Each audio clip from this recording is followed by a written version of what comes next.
Healthy and simple green chicken pulao. Very easy recipe అండి. Taste beats like heaven. Late చేయకుండా recipe చూసేద్దాం రండి. First ఒక మిక్సీ జార్ తీసుకొని 1 bunch of mint, 1 bunch of cilantro, 10 to 15 green chillies, 1 can of coconut milk and 1 spoon of salt for taste. ఇవన్నీ add చేసి mixie పట్టేయండి. Just soft smooth పేస్ట్లా mixie పట్టేస్తే సరిపోతుంది. No need of adding more water in it. తర్వాత ఒక plate తీసుకొని బిర్యానీ మసాలాస్ అన్ని రెడీ పెట్టుకోండి. 1 pot కర్రీ అండి ఇది. ఒక కుక్కర్ తీసుకొని ఆయిల్ ఆర్ ఘీ మీకు ఏది నచ్చితే అది వేసి, జింజర్ గార్లిక్ పేస్ట్ వేసి, 5 to 10 కర్రీ లీవ్స్ వేసి సాట్ చేయండి.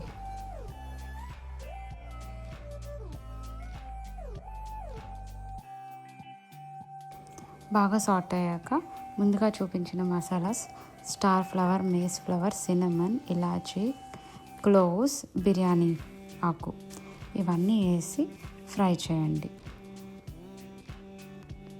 అన్ని మసాలాస్ బాగా సాట్ అయ్యాక ఇక్కడ నేను 1/2 kg చికెన్ తీసుకుంటున్నాను 2.5 glass బాస్మతి రైస్కి. చికెన్ వేసుకున్నప్పుడే 1/2 spoon టర్మరిక్, 1/2 spoon సాల్ట్ వేసి సాట్ చేయండి. No need of over frying it because chicken కూడా రైస్తో పాటే కుక్ అవుతుంది. అప్పుడే చికెన్ పులావ్ టేస్ట్ వస్తుంది. 1/2 kg చికెన్కి 2.5 glasses basmati rice. For that 7 glasses of water is needed. ఇప్పుడు మీరు చూస్తున్నారు కదా, నేను ఆల్రెడీ మిక్సీ పట్టిన పేస్ట్ 3 cups మెజర్ చేశాను. So remaining 4 cups of water నేను యాడ్ చేశాను.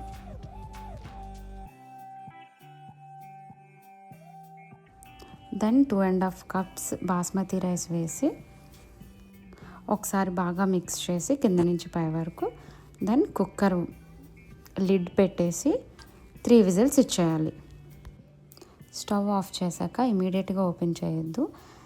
చికెన్ పులావ్కి ఎప్పుడు 10 minutes సెట్టింగ్ టైం నీడెడ్. చూపిస్తున్నట్లుగా కింద నుంచి పై వరకు ఒకసారి మిక్స్ చేయండి సో దట్ రైస్ బ్రేక్ అవ్వకూడదు. Then you can plate it with your favourite chicken curry or raita is also good combination.